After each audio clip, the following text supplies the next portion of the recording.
So where we are living? Yes, on earth. We are living on earth.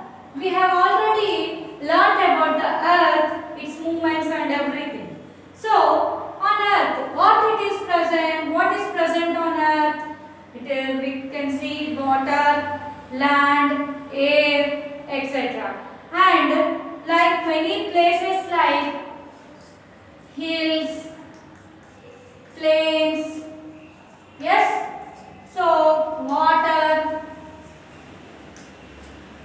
number of plants, yes, animals, etc. are growing on the earth, etc. living on the earth. Along with the plants and animals, we can see the lands, dry lands, yes, dry lands, seas, oceans, deserts, etc. So this all will be there on the earth. These all are there on the earth.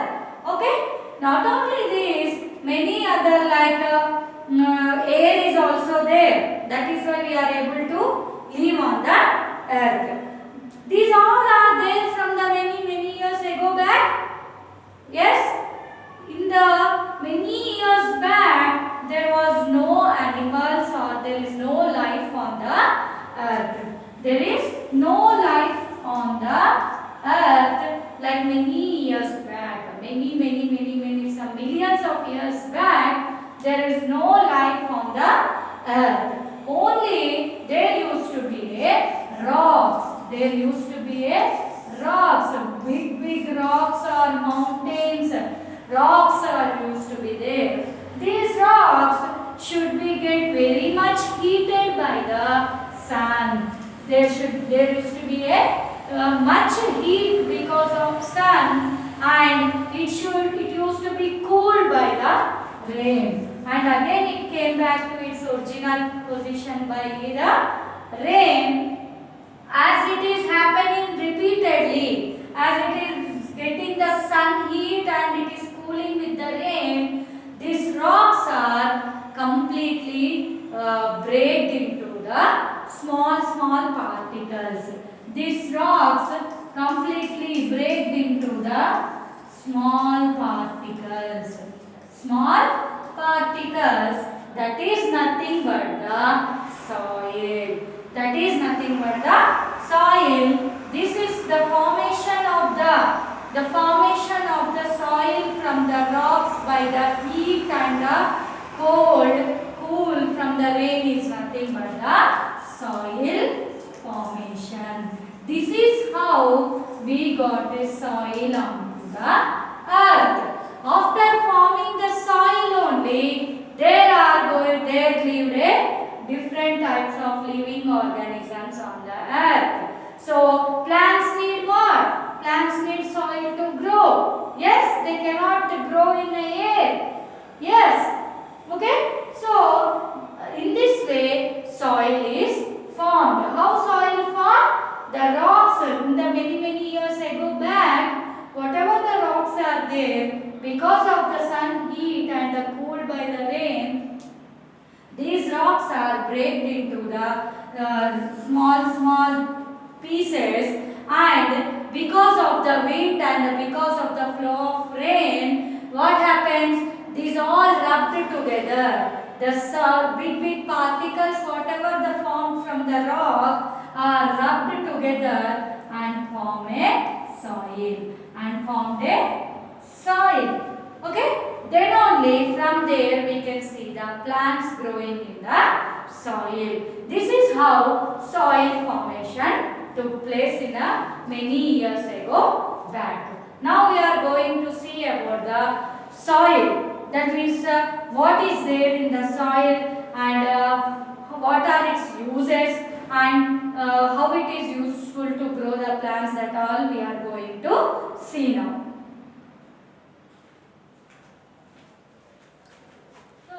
What we need to do to understand what is there in the soil means you have to collect the samples. You just collect the samples from the of the soil from different places playground,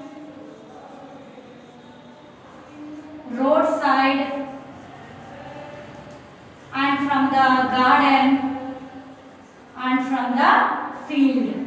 Okay, so from different places you collect the soil sample and observe. If you observe the soil collected from different places, you can see the color of the soil. It will be somewhat brown,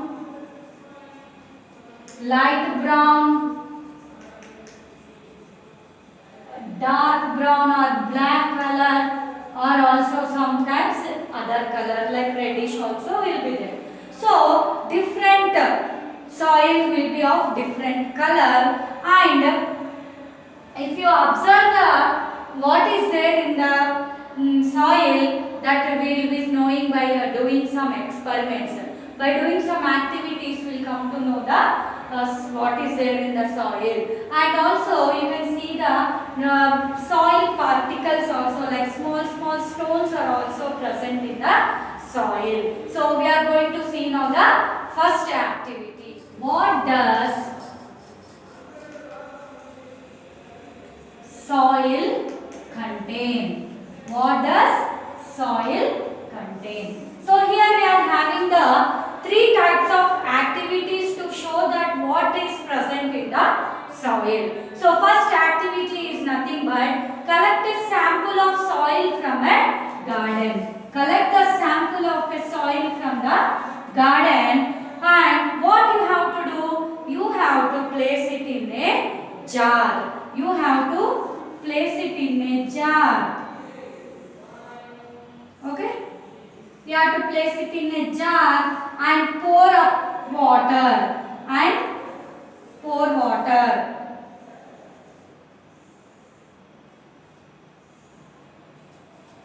Okay? This is a jar, and collect the sample, and soil is added in this.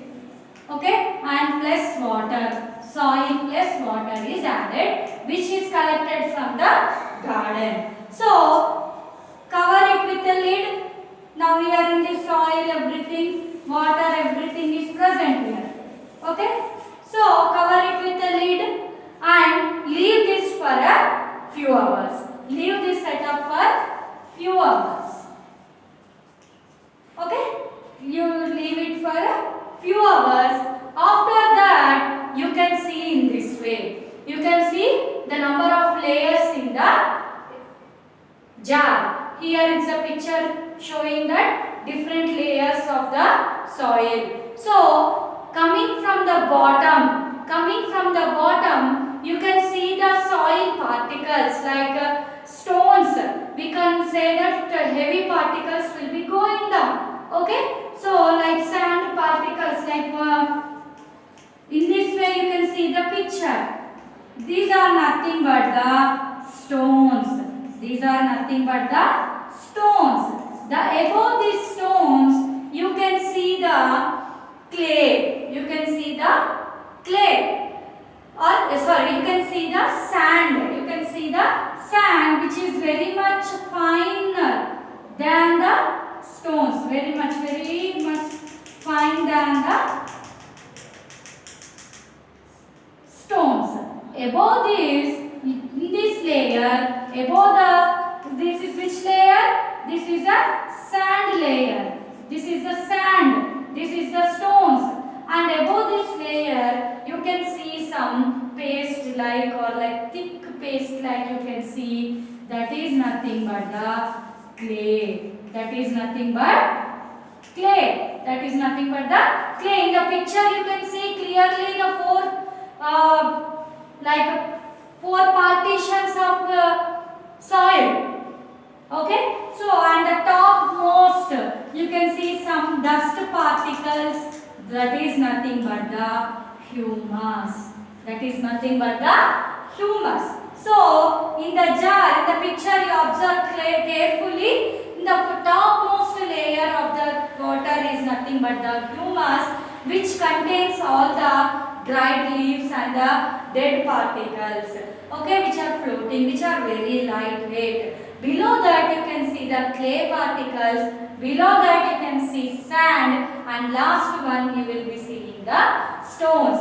This means it is having the different kinds of materials in them. That is about the activity, that it shows it is having the sand, stones, clay and everything. Okay, that is about the activity 1. Now we are going to see about the activity 2. Okay, activity 2. Activity 2. So here, to understand that soil contains water, we are doing one small activity here. Take a soil in one tin. Take a soil in one tin and put on the stove and put on a flame. Okay? Here is the picture of that activity. You can observe in this picture very clearly what is going to happen. Okay? So when you also put a flame and cover it with a lid. Cover it with a lid, and after some time, like after few minutes, you open the lid and observe that on the lid you can see the water droplets. In the picture you can observe clearly that how water droplets are sticking to the lid. This proves that soil contains water. This activity proves that soil contains water. Soil contains water. So by heating the soil, putting in the tin and putting the flame, after few minutes what happens, the water droplets will be coming, and we can see when we open the lid that contains water droplets. That means this experiment shows that soil contains water. Next, third activity we are going to see in that soil contains air. Third one is activity 3 is nothing but take a tin, okay, and take it in that you take the soil. Take the soil and start pouring the water. Okay, start pouring the water in this. As you are adding water into this tin containing soil, it will give bubbles. That means it contains air. Okay, it shows that it contains air. In the picture, you can observe the air bubbles while pouring the water into the tin containing soil. So by these 3 activities we came to know that soil contains different particles. First one, different particles.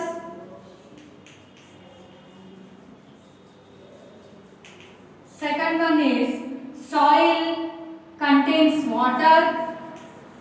Yes, soil contains water. And last one is nothing but soil contains air. So soil contains air. So today we learned about this thing, and next we are going to see now types of a soil. Next, coming to the types of a soil. So there are 3 types of soils in the nature. The first one is the sandy soil, second one is the clayey soil, and third one is the loam soil. Okay, 3 types of soils: sandy soil, clayey soil and the loam soil. First one is sandy soil. This sandy soil we can see in desert areas and near the sea or oceans. We can see this kind of sandy soil near in desert areas and in the seaside areas. This contains sand particles. This contains more sand particles, and these are somewhat big. And this contains more air in it. These particles contains more air. Air is more and holds less water. This holds less water. Okay, it contains more air and it doesn't hold much water. This is about the sandy soil. Next, coming to the clayey soil. Clayey soil is very sticky. here the space between the soil particles is very less, and we can see no air in this soil, in this type of soil, and it holds more water. It holds more water and air is not there. Air is as the distance between the particles of the soil is very less, air is less in this case, and as it is very near to the all the particles are very near, that is why they hold more water. This type of soil is very much useful to make toys and pots. Okay, the potter, the who makes the pot, what we call him? Okay, that person who makes the pots, we call some name. Okay, that man will be making the pots by using this clayey soil only. With the help of this clayey soil only, he will be making the toys and the pots. Next, coming to the loam soil. Next, coming to the loam soil, it is somewhat dark in color, like comes under like black color, and this contains, it is a combination of both sand and the clayey soil. It is a combination of sand and the clayey soil, and it is best soil for growing the plants. It is best soil growing for plants, and it contains correct amount of air, and it holds the correct amount of water also, and it also contains humus. Humus here, children, humus is nothing but dried leaves, dead particles of the plants, etc. Okay, dried leaves and the dead particles of the plants is nothing but the humus, which will be helping to grow the plants very well. So here loam soil is a combination of the sand and the clay. It contains, it is very much a suitable soil for growing the plants, and it contains a correct amount, a proper amount of air and water in it, and it is also having the humus, which will be helping to grow the plants very easily. Okay, this is about the types of the soil like sandy, clayey, and the next one is the soil and the crops. So different crops, you know the crops, right? We have studied the plants, right? So different crops will be growing in a different kinds of soil. Different crops will be growing in a different kinds of soil. Okay, so some crops will be growing in a sandy soil, some will be growing in a clayey soil, some will be growing in a loam soil. Depending on the nature of the plant or crop, they choose a different kinds of soil to grow. Okay, so but whatever the soil it is, the crops are growing, but it should be required compulsory the manure. It should require a manure. With this manure only, all the plants or crops can be grown easily. Manure is nothing but the droppings of the animals. Droppings of the animals and decaying materials of the leaves. Decaying matter of the leaves. Decaying matter of leaves. What? Decaying matter of the leaves. So manure contains the dropping of animals and the decaying matter of the plant parts or leaves, etc. So if it is added to the crops, then only that soil, if it is mixed with the manure, then only that crop will be growing very healthy. So this is all about the topic, our topic, precious soil. I hope you all understood the class very well. Okay, now I will be giving you a very short and simple worksheet. I hope you will be following. Here is the worksheet for you. First question is, how do rocks change to soil? How rocks change to soil? That means because of the sun's heat and the rain, and that formed into the repeatedly happening of heat and the cold, it breaks into the rocks. that rocks are break into the stones, and that stones by the air, wind, water and everything, it rubbed together and formed the soil. That is about the first question. What are the different kinds of soil? There are three kinds of soil: sandy soil, clayey soil and the loam soil. Yes. Next, third one, why do farmers add manure to the soil? Because to increase the crops, to increase the quality of the crops and to grow the crops healthy, and soon they will be using the manures. Next, here is a homework question better for you. Draw the formation of a soil. You need to collect this information from the net, from Google or anything. You search it. According to the third class standard, you draw the picture. Okay? I will be seeing in a WhatsApp. Okay? You need to draw how soil is formed. Okay? This is all about the worksheet and the today's class. I hope you all understood the class very well. So, follow the video, do the worksheet, enjoy your day. Okay? Keep smiling. All the best.